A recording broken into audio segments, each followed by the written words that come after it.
ਵਾਹਿਗੁਰੂ जी का खालसा वाहिगुरू जी की फतेह। आओ जी ਅਸੀਂ ਆਪ ਜੀ ਨਾਲ ਕੱਲ ਬੀਬਾ ਸਿੱਖ ਬੱਚਾ ਇਸ ਵਿਸ਼ੇ ਤੇ ਆਪ ਜੀ ਨਾਲ ਵਿਚਾਰ ਕੀਤੀ ਸੀ। ਅੱਜ ਅਸੀਂ ਆਪ ਜੀ ਦੇ ਨਾਲ ਫਿਰ ਵਿਚਾਰਾਂ ਦੀ ਸਾਂਝ ਕਰਨ ਦੇ ਲਈ ਆਏ ਹਾਂ ਤੇ ਆਓ ਜੀ ਇਸ ਅੱਜ ਦੇ ਵਿਸ਼ੇ ਦੀ ਆਰੰਭਤਾ ਕਰਦੇ ਹਾਂ। ਵਾਹਿਗੁਰੂ ਜੀ का ਖਾਲਸਾ ਵਾਹਿਗੁਰੂ जी की फतेह। ਅੱਜ ਦੇ ਸਲਾਈਡ ਸ਼ੋ ਦਾ ਸਾਡਾ ਵਿਸ਼ਾ ਜੋ ਹੈ ਉਹ ਬੜਾ ਹੀ ਜ਼ਰੂਰੀ ਹੈ ਤੇ ਇਸ ਵਿਸ਼ੇ ਨੂੰ ਸਮਝਣਾ ਬੜਾ ਜ਼ਰੂਰੀ ਹੈ। ਅੱਜ ਦਾ ਸਾਡਾ ਵਿਸ਼ਾ ਹੈ सिख रहत मर्यादा। असी अज सिख रहत मर्यादा ते विचार करांगे। अज पहले भाग दे अंदर असी देखना है सिख रहत मर्यादा की है। इस दे बारे आपां अज आप जी नाल जानकारी सांझी करांगे। सब तो पहला एक सवाल, क्योंकि जदों तक असी सवाल नहीं करांगे सानू उहदा जवाब नहीं मिलेगा ते जे जवाब ना मिलिया असी कुछ भी नहीं समझ सकांगे। साडा अज दा जो सवाल है, सिख रहत मर्यादा की हुंदी है। सब तो पहला तो जानना जरूरी है साडे वास्ते सिख रहत मर्यादा है की। सिख रहत मर्यादा की जरूरत क्यों पई, सिख रहत मर्यादा कदों होंद विच आई, सिख रहत मर्यादा नूं लागू करन दे लई क्यों इन्ने कदम चुकने पे जो असी अगे अगे सिख रहत मर्यादा नूं पढ़ते हुए विचारते हुए अगे अगे देखांगे। सिख रहत मर्यादा नूं लागू क्यों करवाया गया, इस दे कारण की ने ते अज दा इस सवाल दे नाल आपां अज दे स्लाइड दी आरंभता करते हाँ। सिख रहत मर्यादा की हुंदी है। दो शब्द साडे सामने ने जी। इस लफ्ज़ विच आप जी ने हुणे सुनिया सिख रहत मर्यादा। सब तो पहला है रहत, फिर शब्द आप जी के सामने आप जी देख रहे हो स्लाइड दे विच दूसरे नंबर ते मर्यादा। यह है रहत, यह है मर्यादा। हुण पहला तो इन्हां शब्दां दे अर्थ समझ लईए। रहत की हुंदी है, मर्यादा की हुंदी है। रहत दा अर्थ रहनी, रहत रहनी नूं कहंदे ने ते मर्यादा दा अर्थ है जी नियम कानून। मर्यादा दा अर्थ लॉ, एक कानून। हर एक चीज़ नियम विच है, हर एक चीज़ एक दायरे विच है। जे नदी एक दायरे विच चलती है तो नदी तो चलते हुए पानी तो जो नदी के विचकार पानी चल रहा है, दो उहदियां सीमा हन, दो किनारे हन। उन्हां किनारियां दे विच जे चलेगी तो इस पानी तो बिजली पैदा की जा सकती है, बहुत सारे लाभ उठाए जा सकते हैं। पर जे नियम हद बन्ना टप जाए तो जी सुनामी आ जाती है, तो फिर घर दे घर तबाह हो जाते हैं। हवा एक मर्यादा विच नियम विच चलती है तो जे नियम टप जाए, नियम क्रॉस कर देवे, अपनी मर्यादा टप देवे तो फिर भुचाल पव के एक हनेरी के रूप में आके एक बहुत वड्डी मात्रा दे विच नुकसान कर सकती है। इसे कारण करके ही हर एक चीज़ एक नियम विच चले। अग नियम विच चलती है, अग तो बड़े काम ले जा सकते हैं, रोटियां पकाइया जा सकदियां ने, अग दे नाल होर बड़ा कुछ किया जा सकता है। पर जदों अग अपनी मर्यादा क्रॉस कर देवे तो किन्ने घर साड़ सकती है, किन्नियां नूं मौत दे घाट उतार सकती है। भाव हर एक चीज़ इस संसार की एक मर्यादा विच है, नियम विच है। इसे करके ही सिख ने भी एक मर्यादा विच रहना है, नियम विच रहना है, कानून विच रहना है। दो शब्द साढ़े सामने जी, रहत मर्यादा। रहत का अर्थ हो गया रहनी, मर्यादा का अर्थ हो गया नियम कानून। ते ये दो शब्दों तो हुण बनता है जी सिख रहत मर्यादा। हुण इहदा अर्थ की है जी पूरे शब्द का? सिख रहत मर्यादा सिखां दी रहनी दे नियम, सिखां दी जीवन जाच। सिखां दी रहनी दे नियम, सिखां दी जीवन जाच की है जी साडी जीवन जाच। हुण अगला सवाल, सिख रहत मर्यादा की है? पंथ प्रवानित विधान, कॉन्स्टिट्यूशन पंथ प्रवानित विधान है। जे इहदा अंग्रेजी अनुवाद करिए the code of Sikh conducts, ਇਹ ਸਾਡੀ ਮਰਿਆਦਾ ਹੈ। ਇਸ ਨੂੰ ਪੰਥ ਨੇ ਪ੍ਰਵਾਨ ਕੀਤਾ ਹੋਇਆ ਹੈ। ਇੱਕ ਵਿਧਾਨ ਹੈ। ਜਿਸ ਤਰ੍ਹਾਂ ਭਾਰਤ ਦਾ ਇੱਕ ਵਿਧਾਨ ਹੈ, ਭਾਰਤ ਦਾ ਕਨਸਟੀਟਿਊਸ਼ਨ ਹੈ, ਕਿਸੇ ਦੇਸ਼ ਦੇ ਅੰਦਰ ਕੁਝ ਨਿਯਮ ਲਾਗੂ ਨੇ, ਕਾਨੂੰਨ ਲਾਗੂ ਨੇ, ਤੇ ਇਸੇ ਤਰ੍ਹਾਂ ਹੀ ਪੰਥ ਨੇ ਇੱਕ ਇਸ ਤਰ੍ਹਾਂ ਦੀ ਮਰਿਆਦਾ ਤਿਆਰ ਕੀਤੀ, ਇਸ ਤਰ੍ਹਾਂ ਦੀ ਮਰਿਆਦਾ ਬਣਾਈ ਜਿਹੜੀ ਹਰ ਇੱਕ ਸਿੱਖ ਤੇ ਲਾਗੂ ਹੈ ਤੇ ਹਰ ਇੱਕ ਸਿੱਖ ਉਸ ਨੂੰ ਫੋਲੋ ਕਰਦਾ ਹੋਇਆ ਜੀਵਨ ਦਾ ਨਿਰਵਾਹ ਕਰਦਾ ਹੈ, ਜਿਸ ਦਾ ਉਦੇਸ਼ ਹੈ ਕਿ ਦੁਨੀਆ ਵਿੱਚ ਵਸਦੇ ਹਰ ਗੁਰਸਿੱਖ ਦੇ ਨਿੱਜੀ ਅਤੇ ਪੰਥਕ ਜੀਵਨ ਵਿੱਚ ਇਕਸਾਰਤਾ ਹੋਵੇ।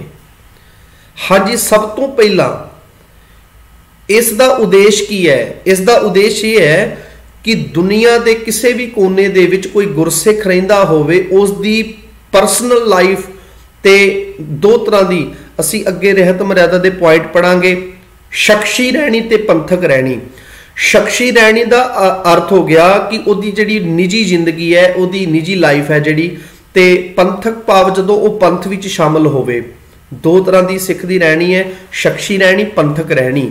ਭਾਵ ਹੁਣ ਨਿੱਜੀ ਤੌਰ ਤੇ ਅਤੇ ਪੰਥਕ ਜੀਵਨ ਵਿੱਚ ਇਕਸਾਰਤਾ ਹੋਵੇ।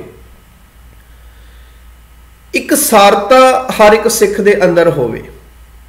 ਦੁਨੀਆ ਦੇ ਕਿਸੇ ਕੋਨੇ 'ਚ ਵੀ ਸਿੱਖ ਹੋਵੇ, ਮੰਨ ਲਓ ਕੋਈ ਜਿਸ ਨੂੰ ਸਿੱਖ ਧਰਮ ਬਾਰੇ ਬਿਲਕੁਲ ਵੀ ਜਾਣਕਾਰੀ ਨਹੀਂ, ਉਹ ਗੁਰਦੁਆਰਾ ਸਾਹਿਬ ਜਾਂਦਾ ਹੈ। ਹੁਣ ਗੁਰਦੁਆਰਾ ਸਾਹਿਬ ਉਸ ਨੂੰ, ਜੇ ਉਹ ਇੰਗਲੈਂਡ ਦੇ ਗੁਰਦੁਆਰਾ ਸਾਹਿਬ ਹੈ, ਉੱਥੇ ਵੀ ਉਸਨੇ ਨਿਸ਼ਾਨ ਸਾਹਿਬ ਦੇਖਿਆ, ਉੱਥੇ ਉਸਨੇ ਨਿਤਨੇਮ ਦੀਆਂ ਬਾਣੀਆਂ ਦਾ ਪਾਠ ਸੁਣਿਆ, ਉੱਥੇ ਉਸਨੇ ਬੈਠ ਕੇ ਲੰਗਰ ਛਕਿਆ, ਉੱਥੇ ਉਸਨੇ ਸਾਰਾ ਕੁਝ ਦੇਖਿਆ। ਹੁਣ ਦੂਸਰੇ ਗੁਰਦੁਆਰਾ ਸਾਹਿਬ ਗਿਆ ਤੇ ਉੱਥੇ ਹੁਣ ਜੇ ਉਹ ਇਦਾਂ ਦੇਖੇ ਵੀ ਉੱਥੇ ਕੁਝ ਹੋਰ ਹੋ ਰਿਹਾ ਵਾ, ਕਿਸੇ ਹੋਰ ਜਗ੍ਹਾ ਤੇ ਗਿਆ ਉੱਥੇ ਕੁਝ ਹੋਰ ਹੋ ਰਿਹਾ, ਤੇ ਉਹ ਕਹੇਗਾ ਵੀ ਨਾਮ ਤੇ ਗੁਰਦੁਆਰਾ ਹੈ, ਲੇਕਿਨ ਇਹ ਕੀ ਹੈ? ਇੱਕ ਗੁਰਦੁਆਰਾ ਸਾਹਿਬ ਕੁਝ ਹੋ ਰਿਹਾ, ਦੂਸਰੇ ਗੁਰਦੁਆਰਾ ਸਾਹਿਬ ਕੁਝ ਹੋ ਰਿਹਾ। ਲੇਕਿਨ ਜਦੋਂ ਅਸੀਂ ਇੱਕ ਵਿਧਾਨ ਵਿੱਚ ਆ ਜਾਵਾਂਗੇ, ਸਾਡੇ ਵਿੱਚ ਇਕਸਾਰਤਾ ਹੋਏਗੀ, ਸਾਡੀ ਇੱਕ ਬਾਣੀ ਹੋਏਗੀ, ਇੱਕ ਗੁਰੂ ਹੋਏਗਾ, ਇੱਕ ਤਰ੍ਹਾਂ ਦੀ ਸਾਰੀ ਰੂਪ ਰੇਖਾ ਹੋਏਗੀ, ਤੇ ਜਿਹੜਾ ਵੀ ਇਨਸਾਨ ਦੁਨੀਆ ਦੇ ਕਿਸੇ ਵੀ ਗੁਰਦੁਆਰਾ ਸਾਹਿਬ ਵਿੱਚ ਜਾ ਕੇ ਵਿਚਰੇਗਾ, ਦੇਖੇਗਾ, ਕਿਤੇ ਵੀ ਜਾ ਕੇ ਉਹ ਖੜਾ ਹੋਏਗਾ, ਉਸ ਦੇ ਦਿਮਾਗ ਵਿੱਚ ਗੱਲ ਆਏਗੀ ਕਿ ਇਹਨਾਂ ਦੇ ਹਰ ਇੱਕ ਕੰਮ ਵਿੱਚ ਇਕਸਾਰਤਾ ਹੈ, ਹਰ ਇੱਕ ਕੰਮ ਬਰਾਬਰਤਾ ਨਾਲ ਕਰਦੇ ਨੇ।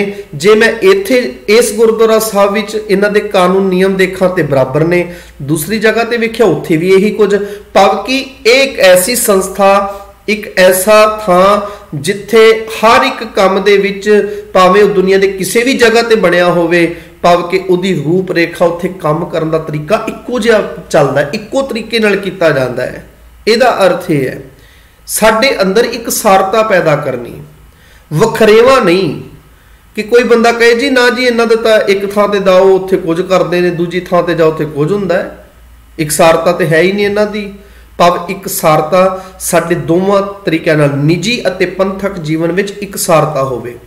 ਅਗਲਾ ਪੁਆਇੰਟ ਹੈ ਜੀ, ਗੁਰਦੁਆਰਿਆਂ ਵਿੱਚ ਸ੍ਰੀ ਗੁਰੂ ਗ੍ਰੰਥ ਸਾਹਿਬ ਜੀ ਦੀ ਸੇਵਾ ਸੰਭਾਲ ਅਤੇ ਪੰਥਕ ਰਹੁ ਰੀਤਾਂ ਵਿੱਚ ਪੂਰਨ ਇਕਸਾਰਤਾ ਹੋਵੇ।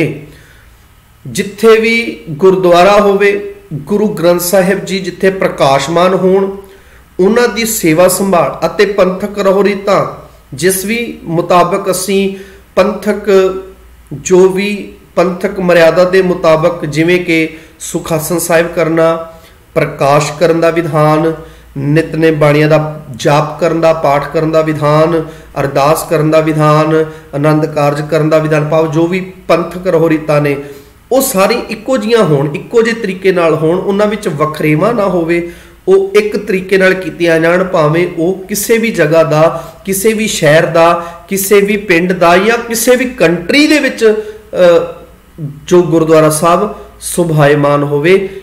ਇਹੀ ਕਾਰਨ ਹੈ ਸਿੱਖ ਰਹਿਤ ਮਰਿਆਦਾ ਬਣਾਉਣ ਦਾ, ਸਿੱਖ ਰਹਿਤ ਮਰਿਆਦਾ ਲਾਗੂ ਕਰਨ ਦਾ, ਤੇ ਸਿੱਖ ਰਹਿਤ ਮਰਿਆਦਾ ਦਾ ਇਹ ਵਿਧਾਨ ਸਾਨੂੰ ਦੇਣ ਦਾ।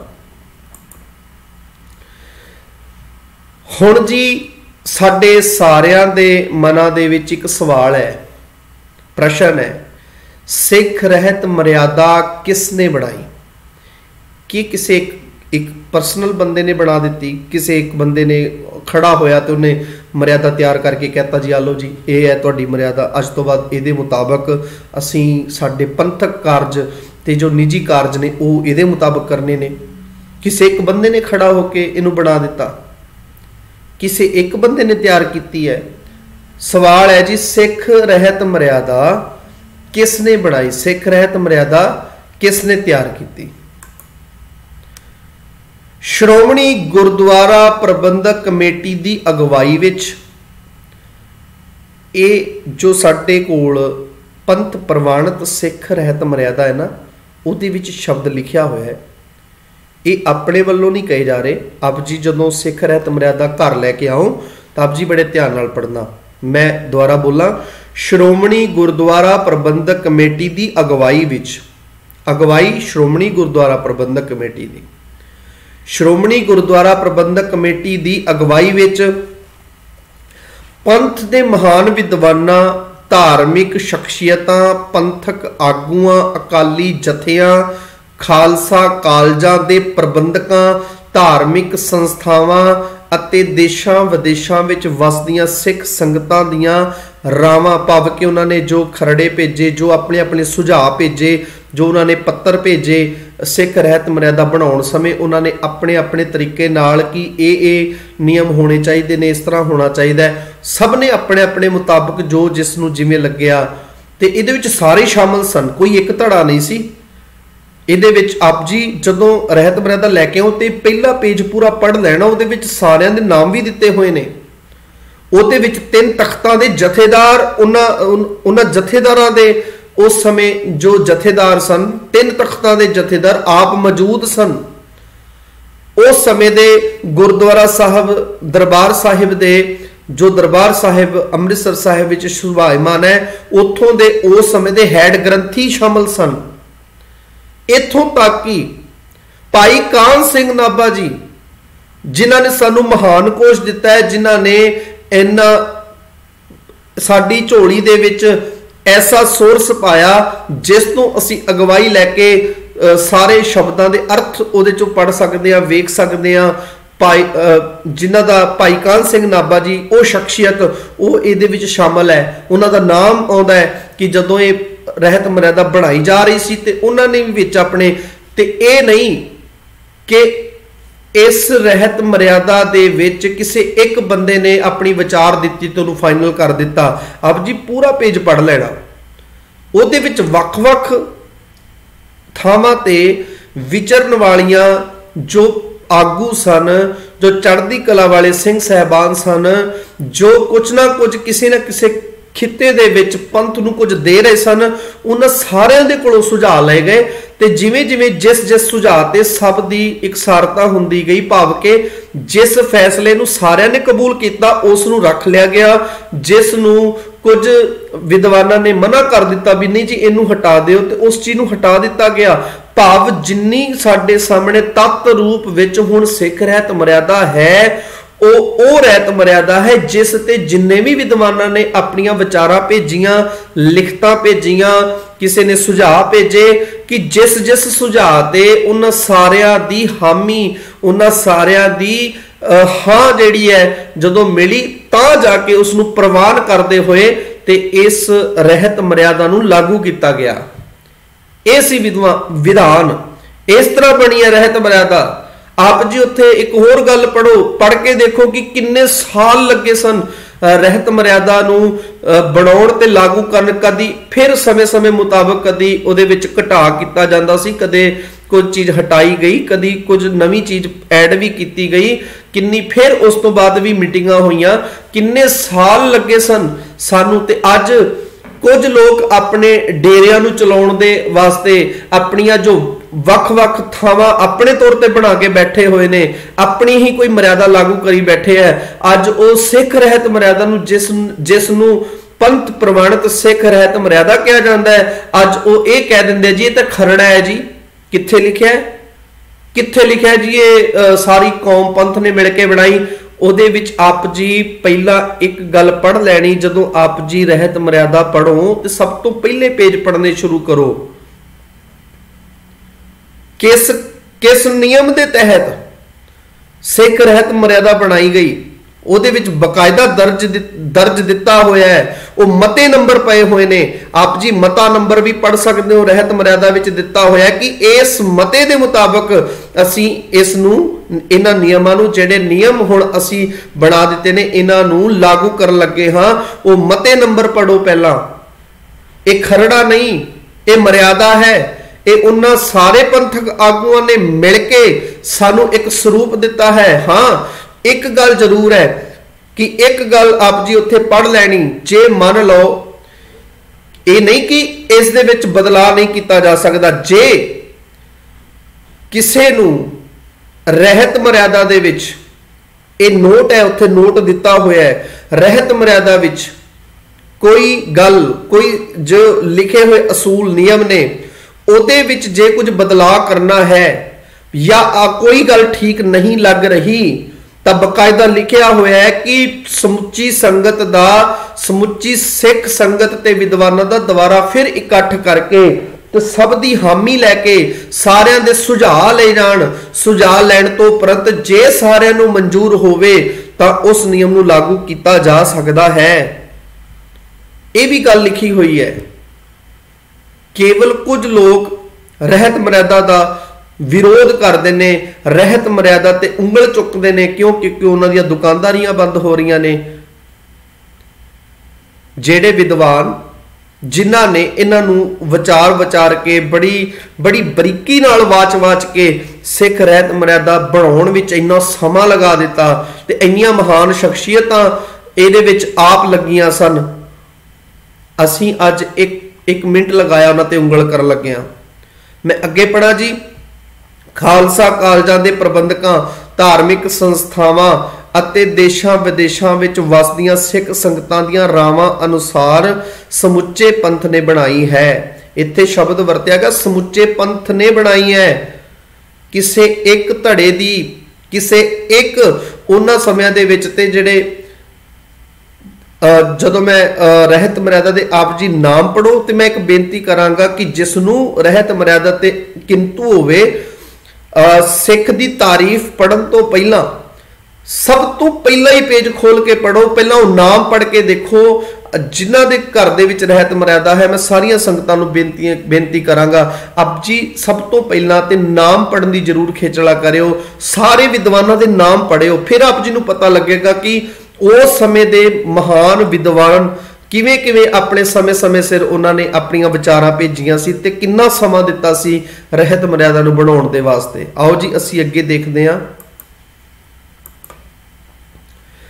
ਇਹ ਮਰਿਆਦਾ ਸਾਰੇ ਖਾਲਸਾ ਪੰਥ ਦੀ ਹੈ। ਸ਼੍ਰੋਮਣੀ ਗੁਰਦੁਆਰਾ ਪ੍ਰਬੰਧਕ ਕਮੇਟੀ ਦੀ ਮੁੱਖ ਜ਼ਿੰਮੇਵਾਰੀ ਇਸ ਨੂੰ ਲਾਗੂ ਕਰਨ ਤੇ ਪ੍ਰਚਾਰਨ ਦੀ ਹੈ। ਅਸੀਂ ਥੱਲੇ ਲਿਖਿਆ ਹੁੰਦਾ ਹੈ, ਅਸੀਂ ਥੱਲੇ ਲਿਖਿਆ ਹੋਇਆ ਵੇਖਦੇ ਹਾਂ, ਲਿਖਿਆ ਹੁੰਦਾ ਹੈ ਸ਼੍ਰੋਮਣੀ ਗੁਰਦੁਆਰਾ ਪ੍ਰਬੰਧਕ ਕਮੇਟੀ। ਮੈਂ ਪਹਿਲੀ ਬੇਨਤੀ ਕਰ ਦੇਵਾਂ, ਇਹ ਸ਼੍ਰੋਮਣੀ ਗੁਰਦੁਆਰਾ ਪ੍ਰਬੰਧਕ ਕਮੇਟੀ ਦੀ ਬਣਾਈ ਹੋਈ ਨਹੀਂ ਹੈ। ਫਿਰ ਸਵਾਲ ਹੈ ਜੀ, ਜਦੋਂ ਵੀ ਰਹਿਤ ਮਰਿਆਦਾ ਸਾਡੇ ਹੱਥ ਵਿੱਚ ਆਉਂਦੀ ਹੈ, ਸਭ ਤੋਂ ਥੱਲੇ ਸ਼੍ਰੋਮਣੀ ਗੁਰਦੁਆਰਾ ਪ੍ਰਬੰਧਕ ਕਮੇਟੀ ਦਾ ਨਾਮ ਕਿਉਂ ਆਉਂਦਾ ਹੈ? ਨਾਮ ਇਸ ਕਰਕੇ ਆਉਂਦਾ ਹੈ ਕਿਉਂਕਿ ਸ਼੍ਰੋਮਣੀ ਗੁਰਦੁਆਰਾ ਪ੍ਰਬੰਧਕ ਕਮੇਟੀ ਭੇਟਾ ਰਹਿਤ ਉਸ ਨੂੰ ਛਪਵਾ ਕੇ ਵੰਡਣ ਦਾ ਉਪਰਾਲਾ ਕਰਦੀ ਹੈ ਕਿ ਘਰ ਘਰ ਦੇ ਵਿੱਚ ਇਹ ਰਹਿਤ ਮਰਿਆਦਾ ਫ੍ਰੀ ਆਫ ਕਾਸਟ ਘਰ ਵਿੱਚ ਪਹੁੰਚ ਸਕੇ। ਉਹ ਉਸ ਨੂੰ ਲਾਗੂ ਕਰਵਾਉਣ ਦੇ ਲਈ ਪ੍ਰਚਾਰ ਕਰਨ ਦੇ ਰੂਪ ਦੇ ਵਿੱਚ ਕਹਿ ਲਓ, ਤੁਸੀਂ ਇਸ ਤਰ੍ਹਾਂ ਕਹਿ ਲਓ ਕਿ ਉਹ ਆਪਣਾ ਨਾਮ ਇਸ ਕਰਕੇ ਦੇ ਰਹੀ ਹੈ ਕਿਉਂਕਿ ਉਸ ਨੂੰ ਛਪਵਾ ਕੇ ਵੰਡਣ ਦਾ ਕਾਰਜ ਸ਼੍ਰੋਮਣੀ ਗੁਰਦੁਆਰਾ ਪ੍ਰਬੰਧਕ ਕਮੇਟੀ ਨੇ ਕੀਤਾ ਹੈ। ਤੇ ਹੁਣ ਇਹ ਜ਼ਿੰਮੇਵਾਰੀ ਸ਼੍ਰੋਮਣੀ ਗੁਰਦੁਆਰਾ ਪ੍ਰਬੰਧਕ ਕਮੇਟੀ ਦੀ ਬਣਦੀ ਹੈ ਕਿ ਇਸ ਨੂੰ ਲਾਗੂ ਵੀ ਕਰਵਾਇਆ ਜਾਵੇ ਅਤੇ ਇਸ ਦਾ ਪ੍ਰਚਾਰ ਵੀ ਕਰਵਾਇਆ ਜਾਵੇ। ਤੇ ਇਸ ਤਰੀਕੇ ਨਾਲ ਤੇ ਕਈ ਵਿਦਵਾਨ, ਕਈ ਵੀਰ ਭਰਾ ਇਹੋ ਜਿਹੇ ਨੇ ਕਿ ਜਿਹੜੇ ਆਪਣੇ ਤੌਰ ਤੇ ਵੀ ਸਿੱਖ ਰਹਿਤ ਮਰਿਆਦਾ ਨੂੰ, ਹਾਂ ਜਦੋਂ ਸਿੱਖ ਰਹਿਤ ਮਰਿਆਦਾ ਕੋਈ ਵੀ ਮਨੁੱਖ ਆਪਣੇ ਤਰੀਕੇ ਨਾਲ ਉਸ ਨੂੰ ਬਣਵਾ ਕੇ ਵੰਡਣਾ ਚਾਹੁੰਦਾ ਹੈ, ਵਰਤਾਉਣਾ ਚਾਹੁੰਦਾ ਹੈ, ਸੰਗਤ ਤੱਕ ਪਹੁੰਚਾਉਣਾ ਚਾਹੁੰਦਾ ਹੈ, ਤੇ ਜਿਹੜੇ ਲਿਖੇ ਹੋਏ ਲਫ਼ਜ਼ ਤੇ ਕਾਨੂੰਨ ਤੇ ਨਿਯਮ ਨੇ ਜੋ ਮਰਿਆਦਾ ਵਿੱਚ ਲਿਖਿਆ ਹੋਇਆ ਉਹਦੇ ਵਿੱਚ ਬਿਨਾਂ ਤਬਦੀਲੀ ਕੀਤੇ ਆਪ ਜੀ ਵੰਡ ਸਕਦੇ ਹੋ। ਤਬਦੀਲੀ ਕਰਨ ਦਾ ਆਪ ਜੀ ਨੂੰ ਕੋਈ ਰਾਈਟ ਨਹੀਂ ਹੈਗਾ, ਕੋਈ ਅਧਿਕਾਰ ਨਹੀਂ ਹੈਗਾ ਕਿ ਕੋਈ ਸ਼ਬਦ ਘਟਾ ਕੇ ਤੇ ਤੁਸੀਂ ਆਪਣੀ ਮਰਜ਼ੀ ਨਾਲ ਕੁਝ ਵੀ ਪਾ ਕੇ ਤੇ ਤੁਸੀਂ ਫਿਰ ਵਰਤਾਓਗੇ। इस तरह नहीं हो सकता। लेकिन हाँ, कोई भी अपने लैवल ते उस नूं बनवा के छपवा के ते उस नूं संगतां तक पहुंचाउण दा कार्ज कर सकता है। हुण जी अगला सवाल, सिख रहत मर्यादा बनाउण दी लोड़ क्यों पई, जरूरत क्यों पई? साडे सामने सन ने सन 1469, सन 1699, सन 1708। प्रकाश श्री गुरु नानक देव जी का 1469 1469 दे विच, 1699 विच खालसे दी साजना,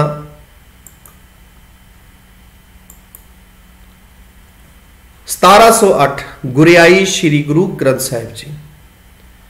ये आप जी ने नोट रखना।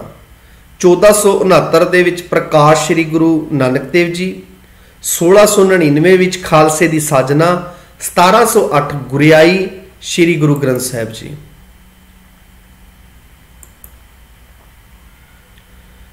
इस तो उपरंत अगले 50-55 साल सिखां दा खुरा खोज मिटाउण दे यतन हुंदे रहे। ਜਿਹੜੇ अगले 1469 ਤੋਂ ਲੈ ਕੇ 1708 ਦੇ ਵਿੱਚ ਦਾ ਸਮਾਂ ਸੀ, ਇਹਨੂੰ ਆਪਾਂ 3 ਹਿੱਸਿਆਂ ਵਿੱਚ ਵੰਡ ਲਿਆ। ਗੁਰੂ ਨਾਨਕ ਸਾਹਿਬ ਜੀ ਦਾ ਪ੍ਰਕਾਸ਼, ਉਸ ਤੋਂ ਉਪਰੰਤ ਗੁਰੂ ਸਾਹਿਬਾਨ ਆਪਣੇ ਆਪਣੇ ਸਮੇਂ ਉਹਨਾਂ ਨੇ ਕੌਮ ਦੀ ਅਗਵਾਈ ਕੀਤੀ, ਕੌਮ ਨੂੰ ਚੜ੍ਹਦੀ ਕਲਾ ਦੇ ਨਾਲ ਅੱਗੇ ਅੱਗੇ ਪ੍ਰੇਰ ਕੇ ਹੁਕਮ ਕਰ ਕਰਕੇ ਸਿੱਖਾਂ ਨੂੰ ਸਾਜਦੇ ਰਹੇ, ਤਿਆਰ ਕਰਦੇ ਰਹੇ। फिर खालसे की साजना दिवस, फिर गुरियाई गुरु ग्रंथ साहिब जी नूं, ते जिहड़ा अगला जो क्योंकि असीं रहत मर्यादा की गल कर रहे कि रहत मर्यादा नूं बढ़ाउण दी जरूरत क्यों पई। जिहड़ा अगले 50-55 साल जिहड़े ने सिखां दा खुरा खोज मिटाउण दे यतन हुंदे रहे कि सिख रहण नहीं दिते जाणगे। आ देखो जी, सब तो पहला छोटा घल्लूकारा वापरदा है, फिर हुंदा है जी वड्डा घल्लूकारा। आप जी देख सकते हो भाई शाहबाज सिंह सुबेग सिंह जी नूं चरखी ते चढ़ा के शहीद कर दिता जाता है। आप जी देख सकते हो मीर मन्नू दी जेल विच बच्चियां नूं मावां दे कोलों खो खो के तशद्दद किया जाता है, तसीहे दिते जाते ने, बच्चियां दे टोटे टोटे करके गला विच हार पाए जाते ने। ऐसे हालात विच गुरुद्वारियां उत्ते उदासी साधु संतां महंतां दा कब्जा हो गया अते गुरुद्वारियां विच ब्राह्मणी कर्मकांडां दा बोलबाला हो गया। जिहड़े गुरुद्वारे सन, हुण क्योंकि सिख तां अपनी जान बचाउण करके जंगलां विच जाके, क्योंकि ज़्यादातर तां मार ही दिते जांदे सन, कुछ जंगलां में चले गए, पहाड़ां में चले गए, मारूथल वाली धरती ते चले गए। लेकिन हुण गुरुद्वारे विच कौन है जी? उदासी साधु संत वो हन। ते हुण जी कब्जा किन्ना दा है? उदासियां दा।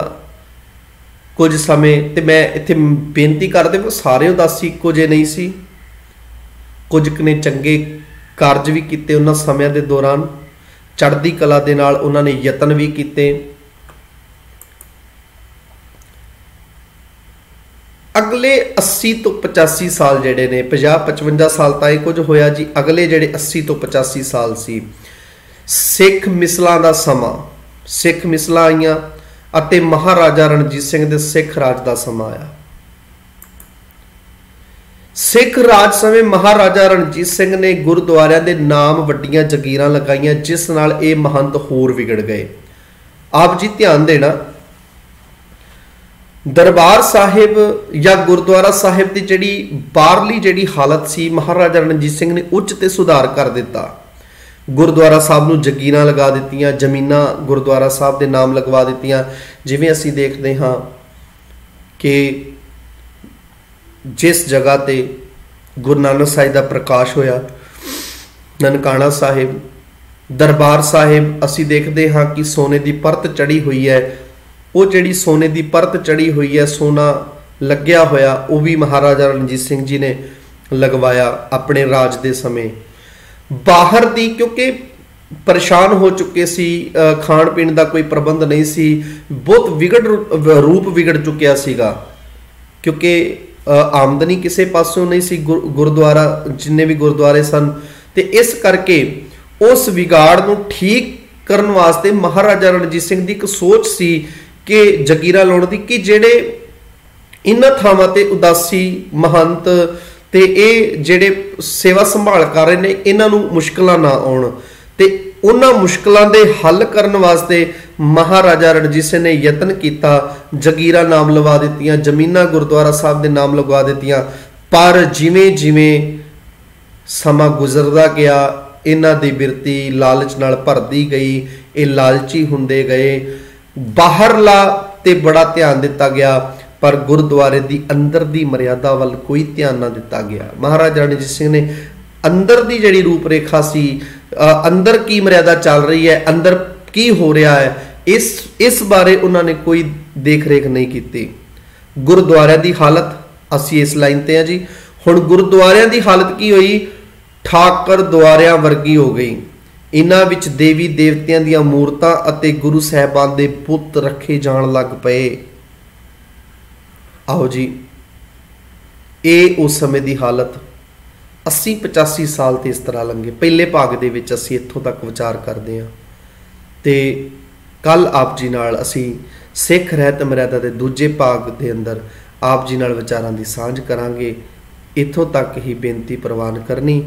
ये साडे हालात बन चुके सन, इहो जिहा साडे उत्ते तशद्दद होना शुरू होया, जिस कारण करके गुरुद्वारियां दी बाहरली हालत दे विच तां सुधार हो गया, पर अंदर दी हालत ना सुधर सकी। होर अगे असी कल दे विषय विच आप जी नाल चंगी तरह सांझ करांगे। वाहिगुरू जी का खालसा, वाहिगुरू जी की फतेह।